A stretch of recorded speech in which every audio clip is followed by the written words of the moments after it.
दोस्तों, सूरज पृथ्वी से 15 करोड़ किलोमीटर दूर मौजूद एक तारा है जो अगर ना होता तो शायद पृथ्वी पर किसी भी तरह का जीवन संभव ही नहीं था। और शायद यही कारण है कि हिंदू धर्म में तो सूर्य को भगवान का दर्जा दिया गया है। वैसे जब हम सूर्य को पृथ्वी से देखते हैं तो हमें ये काफी छोटा और शांत पीली बॉल की तरह लगता है, पर सच्चाई इससे बिल्कुल उल्टी है, क्योंकि सूर्य इतना बड़ा है कि इसमें हमारी पृथ्वी जैसे 13 लाख ग्रह समा सकते हैं। और सूर्य से हमेशा करोड़ों परमाणु और हाइड्रोजन बम जितनी एनर्जी अंतरिक्ष में बाहर निकलती रहती है, जो इसके कोर के अंदर न्यूक्लियर फ्यूजन रिएक्शन के चलते बनती है, जिसके कारण सूर्य के कोर का तापमान तो करोड़ों डिग्री सेल्सियस तक चला जाता है और इसके सरफेस का तापमान भी हजारों डिग्री सेल्सियस में है। पर यह भी कुछ नहीं है, क्योंकि इसके चारों ओर एक बहुत ही घना जलता हुआ गैसों से भरा वातावरण मौजूद है, जिसमें हमेशा बड़े बड़े तूफान चलते रहते हैं। इन तूफानों की रफ्तार और इसमें मौजूद पार्टिकल्स की ऊर्जा इतनी ज्यादा होती है कि अगर इसकी चपेट में कोई भी आसपास का ग्रह आ गया तो वह पूरी तरह से बंजर बन जाएगा और जलकर राख हो जाएगा। इसका एक एग्जाम्पल आप सूर्य के करीब मौजूद मरक्यूरी और वीनस ग्रह को देख सकते हैं, जहां का तापमान 400 डिग्री सेल्सियस से भी ज्यादा है। इतना ही नहीं, मंगल ग्रह की आज जो हालत है वह भी इन्हीं शोर तूफानों के कारण हुई है, क्योंकि मंगल ग्रह के पास पृथ्वी की तरह अपना कोई मैग्नेटिक फील्ड मौजूद नहीं है जो उसे सूर्य पर चलने वाले इन खतरनाक तूफानों से बचा सके। पर सच्चाई तो यह है कि पृथ्वी के पास अपना खुद का मैग्नेटिक फील्ड होने के बावजूद भी कई बार सूर्य से आने वाले ये खतरनाक सौर तूफान पृथ्वी पर काफी तबाही मचा चुके हैं। 1990 में ऐसा हो चुका है जब सूर्य से निकलने वाले एक बहुत ही बड़े सौर तूफान की टक्कर पृथ्वी से हुई और इसने पृथ्वी पर मौजूद लगभग सभी इलेक्ट्रॉनिक जो सैटेलाइट है उनको काफी नुकसान पहुंचाया था। इससे अरबों डॉलर का नुकसान हुआ था और पूरी दुनिया का कम्युनिकेशन एक दूसरे से काफी प्रभावित हुआ था। और उस समय तो इंसान इतनी टेक्नोलॉजी का प्रयोग भी नहीं करते थे, और आज के समय तो बच्चे बच्चे के पास मोबाइल फोन मौजूद है। दुनिया में हर काम इंटरनेट की मदद से आज हो रहा है और पृथ्वी की ऑर्बिट में भी हजारों सैटेलाइट घूम रही है। ऐसे में अगर आज कोई ताकतवर सौर तूफान पृथ्वी से टकराया तो ये पृथ्वी पर काफी ज्यादा तबाही मचा सकता है और हमें बिना इंटरनेट कर सकता है। इसलिए वैज्ञानिक लंबे समय से सूर्य और इससे पैदा होने वाले सौर तूफानों पर रिसर्च करना चाहते हैं, ताकि हम इन्हें समझकर भविष्य में किसी बड़े सौर तूफान की तबाही से बच सके। इसलिए 12 अगस्त 2018 को नासा ने पार्कर सोलर प्रोब नाम का एक स्पेसक्राफ्ट सूर्य की ओर लॉन्च किया, जिसका काम सूर्य के सबसे करीब जाकर उस पर चलने वाले सौर तूफान और उसके स्ट्रक्चर पर रिसर्च करना है। इसी स्पेसक्राफ्ट में कई कैमरे और आधुनिक उपकरण भी लगाए गए हैं, और जैसे जैसे ये सूर्य के करीब जा रहा है हमें कई नई चीजें जानने को मिल रही है। और अब तो इसने सौर तूफानों को भी रिकॉर्ड करना शुरू कर दिया है, यानी जो सौर तूफान कुछ समय पहले तक हम केवल पृथ्वी के पोल्स पर अरोरा के रूप में देख सकते थे, आज के समय में सोलर प्रोब की मदद से उन्हें सुन भी सकते हैं। और आज के इस वीडियो में मैं आपको सूरज पर चलने वाले तूफानों की 6 ऑडियो सुनाऊंगा जिन्हें सोलर प्रोब ने रिकॉर्ड किया है। साथ ही हम कुछ तस्वीरें भी देखेंगे जो अभी तक की सूर्य की सबसे करीब की तस्वीरें हैं। तो चलिए सुनते हैं सूर्य की आवाज। रिकॉर्ड की गई ऑडियो क्लिप्स को सुनने से पहले आपको बता दूं कि अंतरिक्ष में किसी तरह की आवाज ट्रेवल नहीं करती है, और जो ऑडियो क्लिप्स मैं आपको सुनाने वाला हूं वह उस डाटा को प्रयोग करके नासा द्वारा बनाई गई है, जो पार्कर सोलर प्रोब ने सूर्य के करीब जाने पर गैसों और पार्टिकल्स के दबाव और मैग्नेटिक फील्ड में बदलाव होने से बनाई गई है। ये कुछ उसी तरह बनाई गई है जिस तरह से हम मैग्नेटिक फील्ड और दबाव में होने वाले परिवर्तन के चलते स्पीकर्स और हेडफोन की मदद से आवाज को सुनते हैं। तो चलिए अब शुरुआत करते हैं अपनी सबसे पहली ऑडियो से। अभी आप जो ऑडियो सुन रहे हैं ये सूर्य के वातावरण में पार्कर सोलर प्रोब के एंटर होने के दौरान प्लाज्मा और इलेक्ट्रॉनिक पार्टिकल्स के दबाव में होने वाले परिवर्तन को रिकॉर्ड करके बनाई गई है।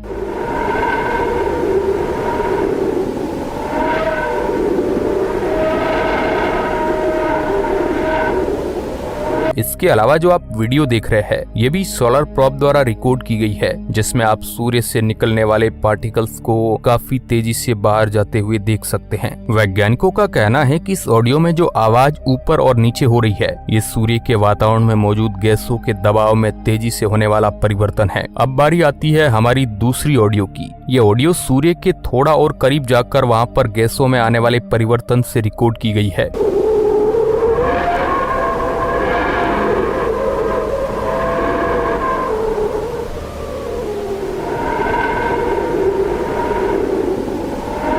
और ये भी काफी ज्यादा अजीब डरावनी आवाज है, जो कभी तो बहुत ही कम हो जाती है और बहुत ही तेजी से बढ़ जाती है। इस तरह की आवाजों को वैज्ञानिकों ने खास नाम विस्टेलर मेड वेव दिया है, क्योंकि इसमें आपको सुनकर ही लग रहा होगा मानो कोई बहुत ही तेज सीटी बजा रहा हो। अब बारी आती है हमारे तीसरे ऑडियो रिकॉर्डिंग की। अभी आप जो शांत और तेजी से बढ़ती हुई एक विसल जैसी आवाज सुन रहे हैं,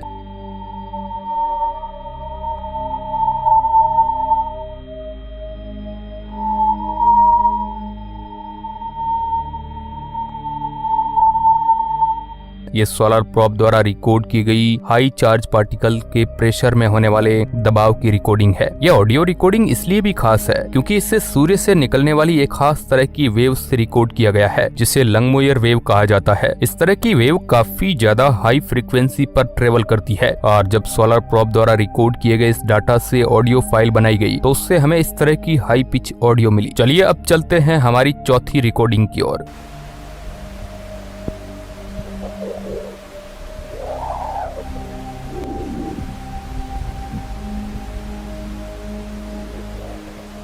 अभी जो आपने आवाज सुनी ये सूर्य से निकलने वाले शोर तूफानों की एक खास तरह की डिस्प्रेसिव वेव से पैदा हो रही है। इस तरह की वेव सूर्य के काफी ज्यादा करीब पैदा होती है और इन वेव्स की खास बात ये होती है कि ये बहुत ही हाई फ्रीक्वेंसी को बदलती है। वैसे मुझे तो ये आवाज सुनकर ऐसा ही लग रही है जैसे हमारे पृथ्वी पर तेज तूफान आते हैं। वैसे आपको ये आवाज किस तरह की लगी, आप कमेंट करके हमें बता सकते हैं। डिस्प्रेसिव वेव के बारे में वैज्ञानिकों का ये भी कहना है कि सूर्य पर चलने वाली ये वेव शोर तूफानों के साथ चलने वाली हाई पिच फ्रीक्वेंसी वेव है, जो अगर पृथ्वी तक पहुंचती है तो इसके एनर्जेटिक पार्टिकल पृथ्वी के इलेक्ट्रॉनिक सामानों के लिए काफी घातक साबित हो सकते हैं। चलिए अब बढ़ते हैं अपनी अगली पांचवी आवाज की ओर। वैसे पांचवी ऑडियो पहले वाली चौथी ऑडियो से काफी ज्यादा मिलती है, लेकिन इन दोनों के ही डाटा बिल्कुल अलग है। पांचवी ऑडियो को सूर्य के और भी ज्यादा करीब जाकर वहाँ पर गैसेज और पार्टिकल्स के स्पेसक्राफ्ट से टकराने और दबाव में होने वाले बदलाव से रिकॉर्ड किया गया है। इसके अलावा इस ऑडियो को बनाने में सूर्य के मैग्नेटिक फील्ड में होने वाले बदलाव को भी रिकॉर्ड किया गया है।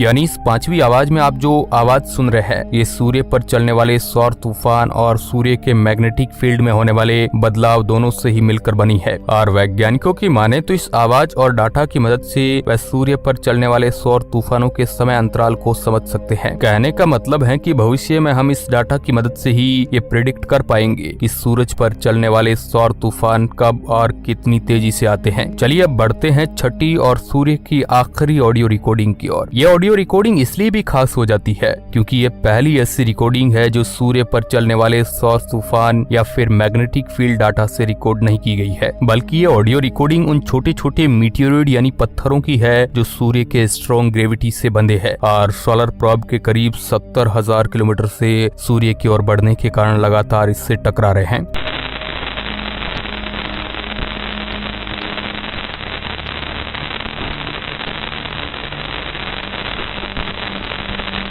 अभी आप जो आवाज सुन रहे हैं ये उन्हीं छोटे छोटे डस्ट पार्टिकल के पार्कर सोलर प्रोब से टकराने की आवाजें हैं और इस आवाज को सुनकर मुझे हमारे पुराने टीवी की याद आ रही है। वैसे क्या आपको भी ये आवाज पुराने टीवी की तरह लगती है? आप कमेंट बॉक्स में हमें बता सकते हैं। वैसे वैज्ञानिकों की माने तो जितनी रफ्तार से ये सभी डस्ट पार्टिकल सोलर प्रोब से टकरा रहे हैं, ऐसे में अगर कोई दूसरा स्पेसक्राफ्ट होता तो वह अभी तक खराब हो चुका होता, पर पार्कर सोलर प्रोब को खास इसी तरह की कंडीशन में रहने के लिए बनाया गया है। इसलिए ये लगातार इन पार्टिकल्स के टकराव के बावजूद अपनी डेस्टिनेशन की ओर बढ़ रहा है और जल्द ही ये सूर्य के और भी ज्यादा करीब पहुंच जाएगा, जिसके बाद हमें और भी कई तरह की आवाजें सूर्य के सबसे करीब की तस्वीरें देखने को मिलेगी। वैसे मैं जानना चाहूंगा कि आपको आज की वीडियो कैसी लगी और सूर्य पर चलने वाले तूफानों की इन आवाजों में आपकी सबसे पसंदीदा आवाज कौन सी है। और अगर आप स्पेस में इंटरेस्ट रखते हैं तो आप हमारे इस चैनल को सब्सक्राइब कर सकते हैं। धन्यवाद।